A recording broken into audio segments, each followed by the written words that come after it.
Bismillahirrahmanirrahim. Assalamualaikum warahmatullahi wabarakatuh.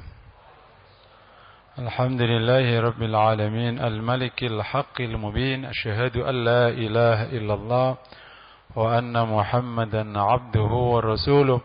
Allahumma fasalli wa sallim wa barik ala nabiyyina wa habibina Muhammad wa ala alihi wa ashabihi wa azwajihi wa dhurriyyatihi wa man tabi'ahum bi ihsanin ila yaumiddin, amma ba'd.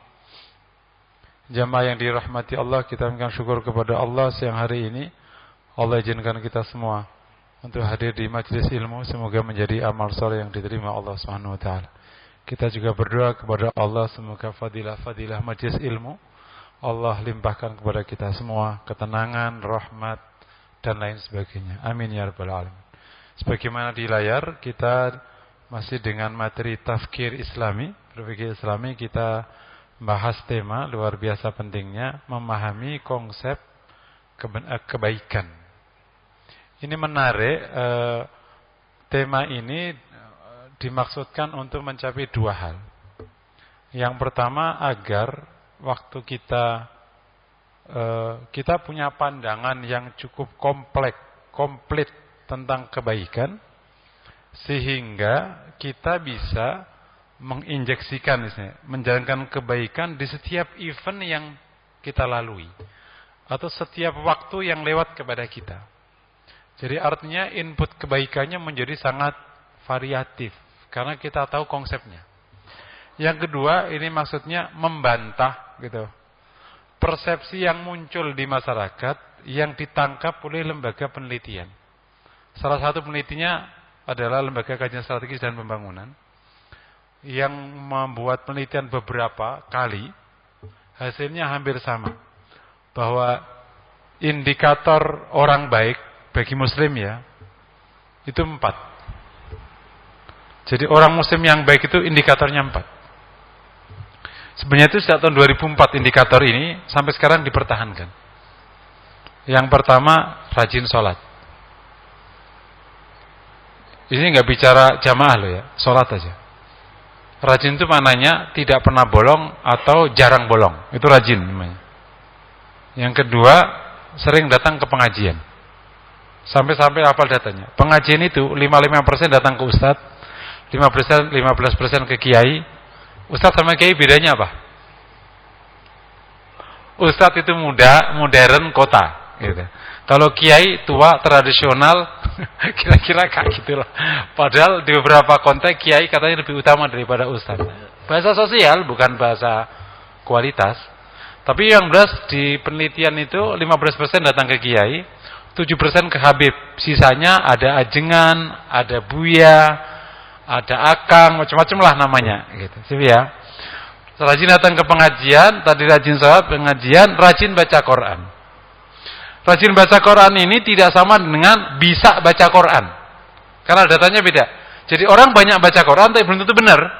Nah, menurut Depak yang benar baca Quran cuma 29,8%. Makanya taksin itu di mana-mana masih dibutuhkan. Itu menarik gitu. Saya tuh punya, ya dulu misalnya junior saya, qadarullah memang itu tinggal di komplek, bikin yayasan khusus Quran, luar biasa muridnya, sampai ke Kanada, ke Toronto. Sekarang masih di sana 3 bulan ngajarin orang baca Quran. Memang datanya yang bisa baca Quran benar itu memang sedikit ternyata, tapi yang mau baca Quran banyak, 80 sekian persen yang suka baca Quran gitu. Yang terakhir suka rajin puasa Ramadan. Nah, kalau penelitian ini kita anggap sebagai capture ya, potret pandangan orang tentang kebaikan, berarti kan menyempit di 4 hal kan. Meskipun itu indikator letaknya, bukan definisi, tapi kan berarti orang kalau udah 4 hal namanya baik, dan itu ketangkep. Orang new taubater, petaubat baru itu, begitu taubat, itu udah nggak mau dagang, udah nggak mau kerja. Jadi seakan-akan bisnis itu perkara yang agak-agak gitu. Lo masih bisnis, berarti kurang ini loh, kurang taubat gitu kalau bisnis itu. Dan banyak kan taubat kan berarti kan meninggalkan kantor biasanya. Taubat berarti ninggalin kantor, fokus ibadah di masjid dengan segala risiko. Dan itu banyak sekali yang punya pandangan seperti itu. Apalagi kalau pandangan dinaikkan kelas bahwa uang yang beredar itu riba semua. Nah, lo gimana coba? Pajak haram, gimana kalau kayak gitu? Serius tuh. Itu yang jadi korban gak sedikit tuh, pandangan itu. Saya itu ada jamaah lebih tepatnya itu dulu pimpinan Telkom punya adik. Gara-gara taubat, akhirnya bangkrut ekonominya. Lu gara-gara taubat jadi bangkrut. Ini mah kesimpulannya terlilit, tendensius. Jadi taubat, akhirnya dia gak mau kerja, akhirnya dagang sunnah. Dagang sunnah itu dagang kambing. Nah, dia itu dagang kambing di Semarang, di kota. Di sana konsumsi kambing gak sebanyak di Jakarta. Susah jadinya akhirnya. Ini namanya pandangan-pandangan tentang kebaikan yang berseliweran di otak kita. Makanya saya kenapa fokus ngajar tafkir Islami. Di lapangan tuh luar biasa orang mengambil kesimpulan itu. Gitu. Kemarin saya berjalan dari habis takziah itu menarik. Ada salah satu jamaah sudah pensiun, sudah 72 sekian umurnya, tetangga, dia orang koperasi dulu. Dia bilang, "Ustaz, alhamdulillah, saya ikut pengajian cabang iman, saya itu terbuka bahwa kebaikan itu ternyata sebanyak itu ya, bukan hanya karena bagi dia kebaikan memang seperti 4 itu, namanya juga penelitian sosial kan, itu kan ketangkep. Namanya orang baik itu berarti rajin ke sholat, rajin ngaji, rajin baca Quran, rajin, terus yang lain nggak disebut baik, gitu. Yang didik anaknya baik, yang sama istri sayang sama istri itu baik apa buruk? Coba angkat tangan. Serius. Kalau seorang suami sayang sama istri itu baik apa buruk? Betul lah, udah baik. Gitu. Kenapa jadi sayang istri itu jadi tindakan profan, nggak jadi tindakan baik? Itu kan fakta-fakta sosial ya. Makanya hadir tema ini. Supaya kita itu dapat input kebaikan dari semua hal yang bisa kita input. Itu yang ditangkap oleh generasi salaf. Makanya mereka sangat terkesima orang yang biasa kok doanya mustajab. Ternyata dia punya kebaikan yang tersimpan. Contohnya apa? Ngasih makan kucing. Kan orang ngerasa ngasih makan kucing baik gak sih? Tapi kira-kira kalau profil sosial, lo sering ngasih makan kucing, itu masuk kategori baik apa? Ya itu mah dia suka hewan aja gitu kan. Bener gak kira-kira? Nah, jadi konsep kebaikan luar biasa. Tapi intinya supaya kita kebuka cakrawalannya dan akhirnya kita bisa menginjeksikan kebaikan setiap menit yang lewat karena kita punya petanya gitu. Oh, ini baik. Kalau di rumah kita bisa gini, ini baik semua. Kalau di kantor gini, ini baik semua gitu. Terus ini ya baik semua. Kerja mencapai target itu baik apa buruk? Ya sudah, berarti lo baik. Terus yang saya juga maksudkan di tema ini agar kita tidak membentur-benturkan kebaikan. Saya sering ketemu di lapangan tuh orang suka bentur-benturin kebaikan. Dianggap kebaikan itu terbatas sehingga kalau ada kebaikan lain seakan-akan menjajah kebaikan yang sudah ia yakini. Contoh gini, contoh. Sering nih namanya mindset membenturkan kebaikan. Ustaz, Ramadan ini bagusnya saya itu tadabbur Quran atau saya itu baca Quran tamat? Coba, jawabannya apa jawabannya? Itu kan sering ditanya kan? Ustaz, bagus mana? Saya itu tamat baca Quran, tapi saya nggak sempet lah baca-baca terjemahannya. Atau saya baca tapi nggak tamat. Itu jawabannya mirip. Lo itu nanya, Ustaz, saya itu makan bagusnya rendang atau ayam rendang? Ya terserah lo lah. Kenapa nanya? Oh, lo makan kenapa gue yang ditanya? Ngerti gak lo? Itu yang benturkan karena tidak pada level. Ini karena sering tidak paham konteks hadis Nabi. Kalau orang nggak paham tentang konsep kebaikan, itu nanti ketemu pusing. Nabi itu kalau mengatakan kebaikan itu sering kayak kok sini beda, sini beda, sini beda, sini beda, sini beda. Punya apa amal yang paling utama? Itu kan beda-beda isinya. Ada iman, ada jihad, ada sholat, ada birrul walidain. Terus apalagi banyak yang masuk. Emang konteksnya gitu. Terus ada kebajikan yang seakan-akan bentuk pada konteksnya. Saya mau nanya ini, bagusnya rumah itu dekat masjid atau jauh dari masjid? Mau nanya. Kenapa? Biar sering ke masjid. Siap ya, ini bapak ini dekat masjid yang baik. Berarti kalau yang rumahnya jauh, baik apa buruk? Jadi yang mana yang baik? Gitu. Nah, ingat nggak ada? Jangan membenturkan, karena kebaikan itu memang bersebar. Datanglah seorang sahabat, ya Rasulullah, bolehkah aku pindah ke dekat masjid? Kata Nabi, bukankah setiap langkah ada di pahalanya, diangkat derajatmu, dihapuskan kesalahanmu. Jadi bagus jauh apa dekat? Dari hadis tadi loh, bagus jauh. Tapi rumah Nabi dekat apa jauh? Yang sunnah jauh apa dekat? Ayo. Jadi ada hadis orang justru dipertahankan rumahnya jauh. Sip ya, ini pernyataan Nabi. Tapi Nabi rumahnya dekat. Jadi yang sunnah yang mana? Nah, jawabannya pertanyaannya nggak ilmiah. Karena dua-duanya itu perbuatan Nabi dan dua-duanya perkataan. Ya udah, maksudnya kalau lo memang nasibnya rumahnya jauh, berarti menggunakan hadis yang setiap langkah ada. Tapi kalau nasibnya rumahnya deket, karena lo mantunya ketua DKM, misalnya gitu, ya udah nasib lo berarti rumahnya deket. Terus ngimbangin keutamaannya gimana? Yang deket fadilahnya ribat, dia nunggu komat, kan datang duluan, kerjanya nunggu. Nunggu itu ada kebaikan. Nah yang sana nggak bisa nunggu, tapi dapatnya langka. Paham ya? Sekarang mau nanya, hidup kaya atau hidup miskin? Yang bagus. Jadi ini yang saya katakan, itulah indahnya Islam. Kebaikan itu disebar kayak mutiara yang ada di lautan. Di mana itu ketemu kebaikan. Jangan dibenturkan, jangan disempitin. Tiba-tiba datang generasi nyempit-nyempitin kebaikan. Akhirnya mengklasifikasi orang. Saya mau nanya, yang bagus istri satu, istri banyak? Angkat tangan. Serius, sana nanya. Hah? Serius? Ini kan di lapangan kan, yang sunnah ta'adud, yang gitu kan? Dengar nggak? Ada nggak yang ngomong Ustadz? Yang sunnah monogami, yang sunnah monogami, atau yang sunnah? Pak itu kan yang ngomong kan rata-rata nggak? Coba aku mau nanya ke antum-antum nih. Lupain ada Pak Wamen nggak ada. Wamennya masih dibiar. Sekarang yang baik itu monogami atau poligami? Angkat tangan. Terus saya mau nanya, agak sedikit ekstrim. Yang sunnah monogami atau poligami?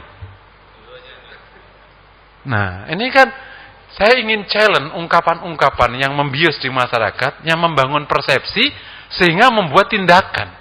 Yang sunnah poligami, berarti yang monogami makruh atau bid'ah kan? Tapi lupa kan, monogami dikerjakan Nabi 25 tahun. Gitu. Kalau dianggap sebelum jadi Nabi nggak jadi dalil, Nabi 10 tahun monogami itu.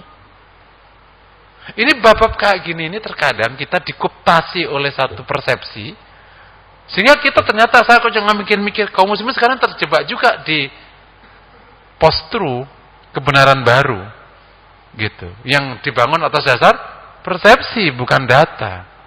Sekarang terbangun persepsi-persepsi kayak gitu, yang menyempitkan, gitu, sehingga akhirnya lahir penelitian ini kan mengcapture otaknya orang. Ternyata orang baik itu ya cirinya 4 aja. Gitu. Rajin ngaji, rajin sholat, rajin puasa, rajin baca Quran. Makanya akhirnya nggak punya hubungan kan antara kebajikan yang dibangun oleh agama dengan kinerja di kantor, dengan kinerja di pemerintahan. Nggak ada hubungan karena itu nggak dianggap baik. Baik itu ini, gitu. Itu yang saya sebut, ini ada proses sekularisasi yang diam-diam. Dan saya udah ketemu kemarin salah satu dokter spesialis yang menyatakan betul itu. Ini saat ini sekularisasi, tapi menggunakan baju agama. Kita disempitkan. Kalau orang yang belum taat dibuat tidak taat, ya kan? Itu sekuler nyata. Saya juga sekuler merah namanya. Tapi ada yang sudah taat disempitin supaya tetap aja taatnya jadi nyempit. Akhirnya sekuler hijau namanya. Jadi sekuler merah, sekuler hijau, gitu kira-kira kayak gitu. Ujung-ujungnya orang tidak bisa Islam kafah, gitu kira. Ujungnya ujungnya orang tidak bisa Islam. Nah, kembali ke tema. Nah, di Quran atau Sunnah, konsep kebaikan itu berbagai macam istilah. Kalau kita bicara detail di tafsir pasti itu beda-beda. Tapi ini kan kita tidak bicara tafsir ya, bicara cara berpikir aja. Ada konsep yang cukup terkenal namanya hasanah atau hasanat. Al-hasanat yudhibna sayyi'at di hadis Nabi. Gitu ya. Terjemahannya baik. Terus ada albir. Terjemahannya baik. Ini terjemahannya baik aja semua pokoknya. Jadi terjemahannya tidak mampu membedakan konsep aslinya. Gitu kira-kira kayak gitu. Makanya suka bingung jadinya kitanya. Laisal birra an tuwallu wujuhakum. Kata bir digunakan di konteks kualitas, tapi juga di konteks kuantitas, sedekah. Tapi juga di konteks sikap kayak birrul walidain. Di hadis Nabi terkenal. Terus juga ada namanya solihah atau solihat, man amila solihah mikitan, terjemahnya soleh. Ini ya, beramal soleh. Ada konsep namanya khair, gitu ya. Wa may ya'mal mithqala dzarratin khair. Khair itu bisa umum kayak ayat itu, bisa khusus maknanya adalah harta. Wa ma tunfiqu min khair. Apa yang kau infakkan dari khair, yakni harta. Makanya terkadang khair disebutkan kebaikan yang dirasakan. Tapi ala kulli hal ini terjemahnya baik semua. Nah, secara dasar baik itu aslinya konsepnya itu di adab. Penggunaan istilah baik. Karena yang di istilah hukum menggunakan kata sahih atau hak. Tetapi konsep kebaikan yang disebutkan tadi itu global. Yang benar ya masuk kategori baik, yang beretika juga masuk kategori baik. Jadi benar kategori hasanat atau albir.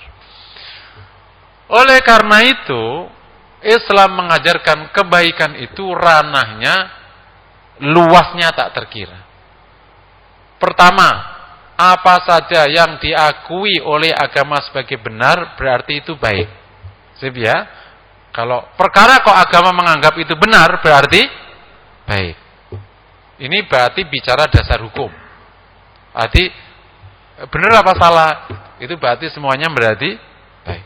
Kedua, jika ada muamalah ya. Jika ada muamalah menggunakan jatuh ke halal masuk kategori baik. Jadi misalnya gini, antum jual beli kok benar berarti itu baik. Karena kalau jual beli antum tidak mengikuti tata caranya, namanya haram. Haram berarti. Jadi saya ingin mengatakan, jadi kalau antum ini selalu concern, kalau jual beli, kalau kerja, itu selalu mengikuti syariat, berarti antum sudah ngerjain baikan. Tapi nggak terasa baikan itu kan? Jadi kalau antum bagi-bagi istilahnya, mas aku minta uang mau belanja. Terus kita belanjanya bener, nimbangnya benar, ini ya benar, berarti sudah halal, berarti baik. Gitu. Paham ya? Jadi jangan sampai kesempitan. Setiap hari kita muamalah halal, berarti itu benar, berarti baik. Kenapa coba? Karena kalau kita muamalahnya haram, berarti dosa, berarti buruk. Sama nih antum kerja. Kok kerjaan sesuai dengan akad, berarti halal, berarti baik. Sip ya? Seluas itu kan jadinya. Jadi nggak sempit tempat itu kan. Antum nikah, kok akadnya benar, antum ngerjain juga benar, berarti antum suami halal, berarti baik. Berarti ketika kita jadi suami yang benar, ngurus pasangan, baik. Gitu. Setuju ya? Halo? Atau mau suami yang berikutnya, kalau ada perkara yang masuk disebut oleh agama sebagai akhlak beradab sekitarnya, masuk kategori baik. Berarti bab etika. Berbuat baik sama tetangga, berbuat baik sama berbuat, itu berarti masuk kategori baik. Jadi kalau kita beretika kepada tetangga, kita beretika sama teman, kita beretika seluruh yang masuk ranah akhlak mulia, itu baik. Kita jujur, kita komik, kita senyum, kita hormat, kita sayang, termasuk sayang sama hewan, itu semua berarti baik. Jadi kalau ada orang punya akhlak baik banyak, ya berarti sumber kebajikannya banyak sekali. Setiap hari dia dapat kebaikan. Gitu. Ada kucing. Ya Allah, Mas, minta duit, dong, makan bentar. Ada kucing lapar, kasihan. Dapat kebaikan enggak? Karena dia punya empati kepada makhluknya Allah Ta'ala. Baik enggak? Ya baik. Gitu. Makanya saya ingat, Nabi itu suka memberikan isyarat kayak gini, cuman kita enggak nangkep. Gitu kan? Ada orang diadab karena kucing, ya kan? Ada orang masuk surga gara nebang pohon. Itu apa sebenarnya? Nabi ngasih semacam kayak puzzle, itulah kebaikan tuh. Seluas itu tuh. Tinggal terusannya tinggal dimasukin. Insyaallah ya. Seluruh hal yang masuk dalam kategori ibadah mahdah dan ibadah ghairul mahdah itu baik. Nah, yang poin 4 ini yang diakui di penelitian itu. Itu doang yang tadi nggak diakui. Seluruh ibadah, sholat, zakat, itu ibadah apa? Ibadah ya. Sedikit keluar tema. Zakat, meskipun urusannya harta, itu kategori ibadah. Jadi yang penting niatnya. Bukan yang penting ngomongnya. Jangan sampai salah menempatkan posisi. Ini adalah ibadah. Jadi maksud saya, kalau ada orang zakat, yang penting itu, Pak, ini zakat saya. Niatnya mengeluarkan zakat, bukan saya terima zakatnya semoga. Nah, itu mah nggak penting. Karena itu nggak penting akad. Karena hukum zakat kategorinya ibadah. Mahdah atau ghairu mahdah. Ibadah ghairu mahdah kayak tilawah, kayak zikir, ghairu mahdah. Iktikaf. Baik. Jadi orang menghabiskan waktunya ibadah mahdah ghairu mahdah berarti dia sedang mendapatkan banyak kebaikan. Sebagaimana di atas-atasnya. Kira-kira kabilahnya kayak gini lebar nggak jadinya ya? Terasa lebar kan? Terasa lebar. Berikutnya, tadi sudah saya singgung perkara halal, itu maknanya kalau muamalahnya menggunakan prosedur yang halal maka bertemunya baik ya. Yang berikutnya, seluruh hal yang bermanfaat, nomor 5, yang manfaatnya diakui syariat, tidak ditolak, berarti baik. Ini yang namanya kebaikan dari perkara duniawi. Ada ungkapan terkenal saya nggak tahu ini hadis atau apa, tapi jadi kaidah lah.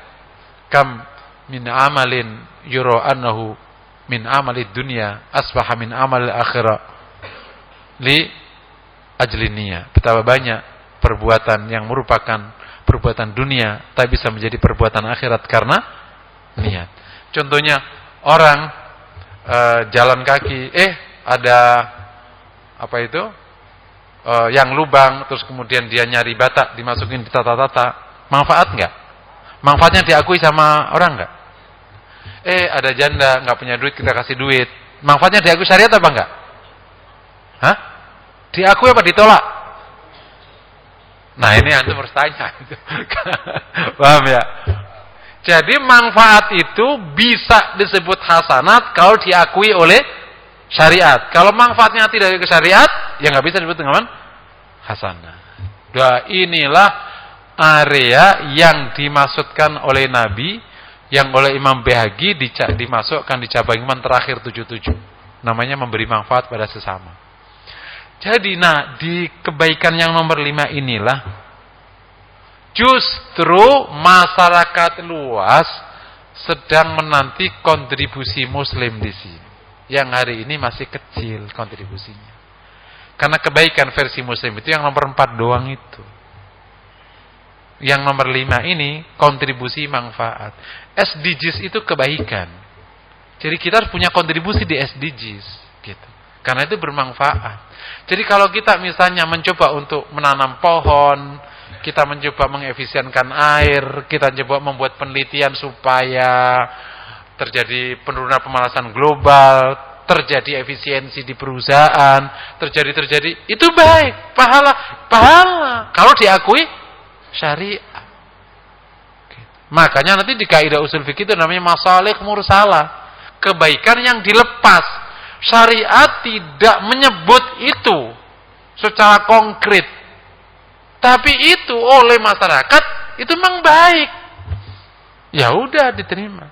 Dan bukti nyata bab itu salah satu bentuknya dengan berbagai macam versi pandangan ulama memberikan harokat kepada mushaf Quran. Dasarnya apa ayo? Ngarokatin Quran itu dasarnya apa? Tapi ini manfaat karena banyak orang nggak becus baca Quran tanpa dikasih harokat aja mereka bisa baca, apalagi gak dikasih harokat. Saya tuh bayangkan kalau mushaf Nabi itu nggak diharokatin, terus ditulis persis yang ada di pelepah kurma. Lo mungkin sampai kiamat nggak bisa baca Quran kali lah. Oke. Makanya nggak ada satu ulama yang mengatakan itu bid'ah. Ini pemangkak gini lah dipahami lah. Jangan sampai kita kejebak penyempitan konsep, gitu. Dan macam-macam. Oke ya, jadi seluruh hal bermanfaat. Sedikit aku mau, karena kalau ini melebar, jadi kebaikan jadi melebar kan akhirnya. Jadi kalau you punya penelitian, ya baik. Ada satu ungkapan yang harus didiskusikan benar, yang membuat kebaikan itu menyempit. Dan tampak sekali ungkapan ini tampak benar. Tapi ini sebenarnya fatal resikonya. Kalau orang-orang cara berpikir ini fatal. Kecuali orang yang nggak paham logika ya. Kan saya ngajarkan logika kuat ya. Ada premis, minor, mayor harus paham. Kalau itu kebaikan pasti dikerjakan sama Nabi. Ada ungkapan kayak itu terkenal tuh. Kalau itu kebajikan pasti sudah dikerjakan sama. Kalau nggak dikerjakan sama Nabi pasti bukan. Premis ini batal sejak awal. Kenapa? Yang pertama, kalau semua kebaikan itu dasarnya dikerjakan Nabi, kau harus berarti menuntut Nabi hidup sampai akhir kiamat. Kenapa coba? Karena banyak kebaikan yang tidak dikerjakan Nabi dan itu baik. Kenapa nggak dikerjakan Nabi? Lah Nabi umurnya sampai segitu doang. Bukan karena itu nggak baik, karena memang itu belum muncul kebutuhannya. Karena dinamika sama aja menyuruh Nabi hidup 17 abad, 18 abad.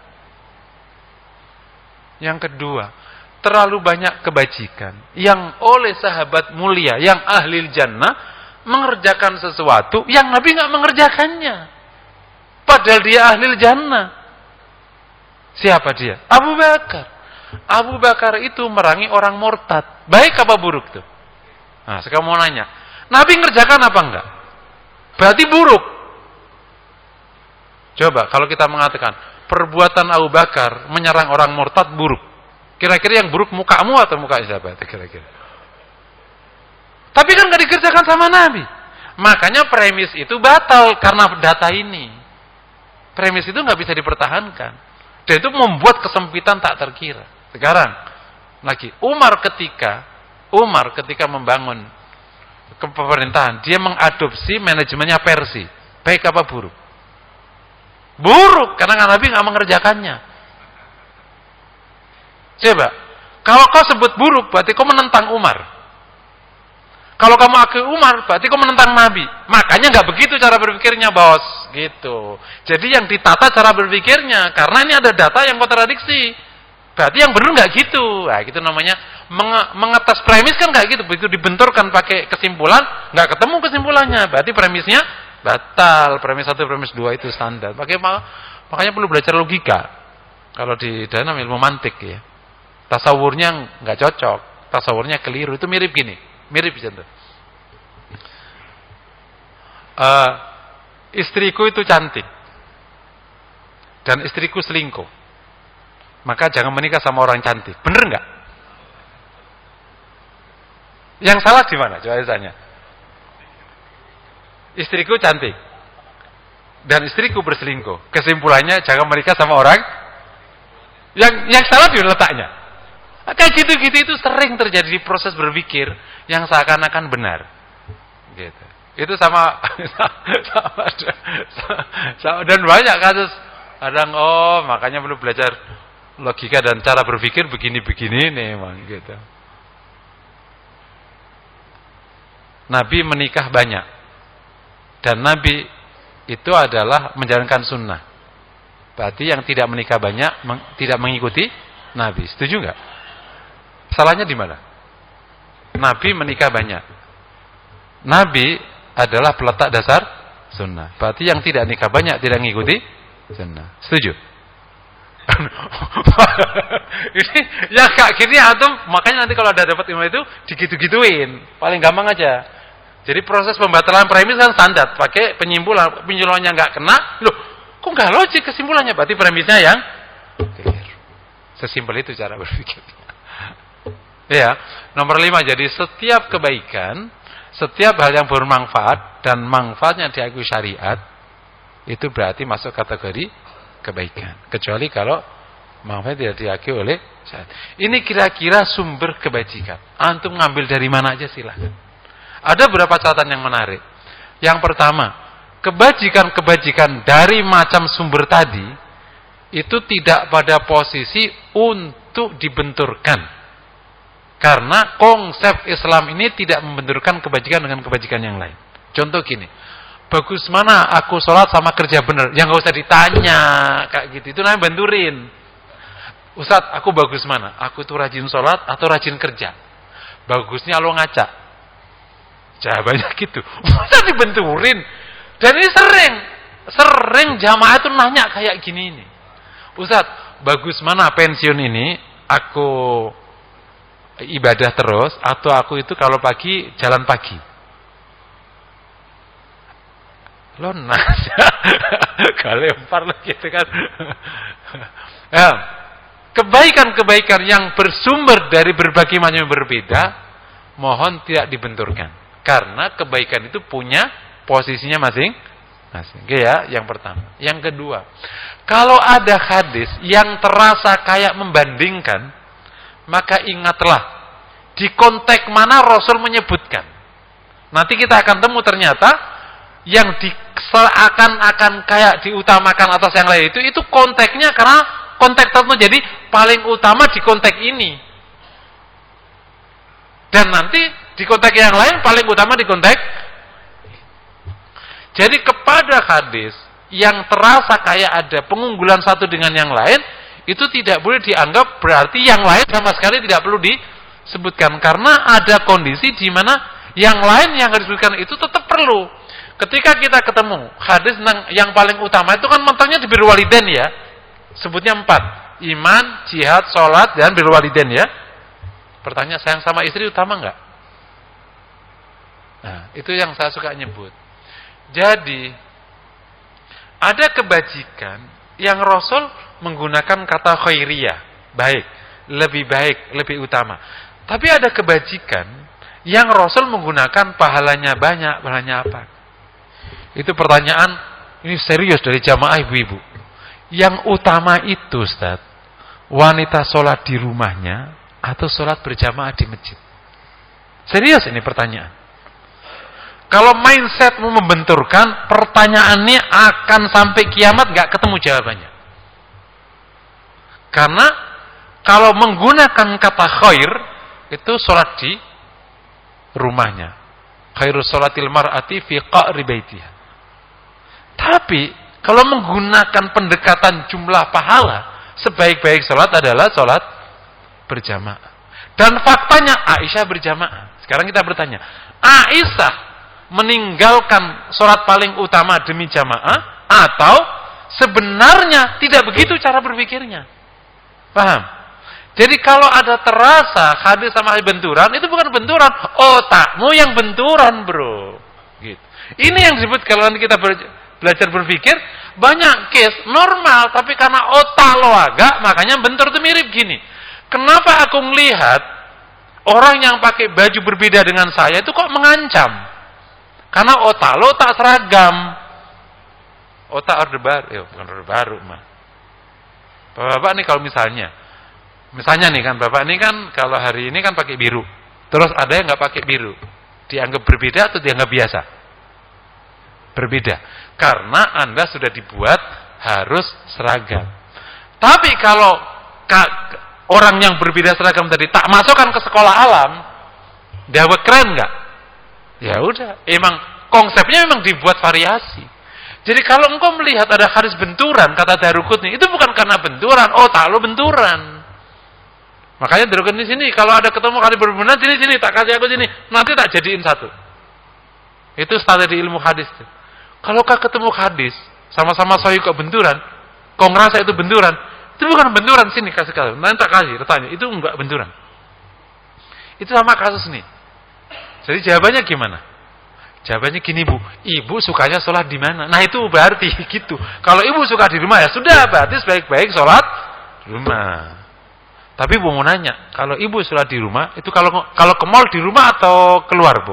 Keluar. Nah, terus pas lagi adzan, ibu pada balik ke rumah atau sholat di masjid situ? Kan sebaik-baik sholat di rumah. Terus habis sholat, ibu ke mall. Pas adzan ibu di mall. Ibu harus pulang ke rumah atau sholat di masjid? Bingung kan? Iya, karena otak lo benturan.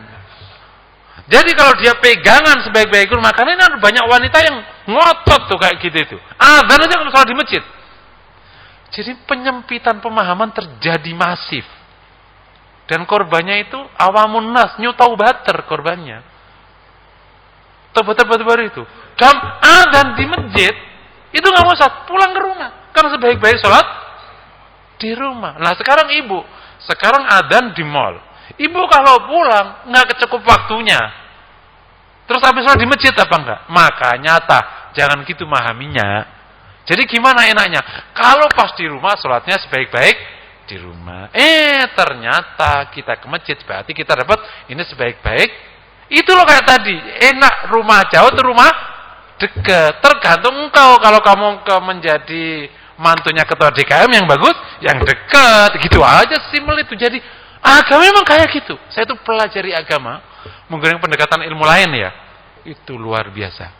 Orang bahagia dengan kemiskinan adanya di agama. Miskin bahagia adanya di agama. Ditindas dan bahagia adanya di agama. Ditindas bahagia di agama. Kalau kaya bahagia di agama ada. Miskin bahagia di agama ada. Rumah jauh bahagia agama ada. Rumah dekat bahagia gitu. Engkau jadi laki bahagia. Engkau jadi perempuan bahagia. Jadi enak laki enak perempuan.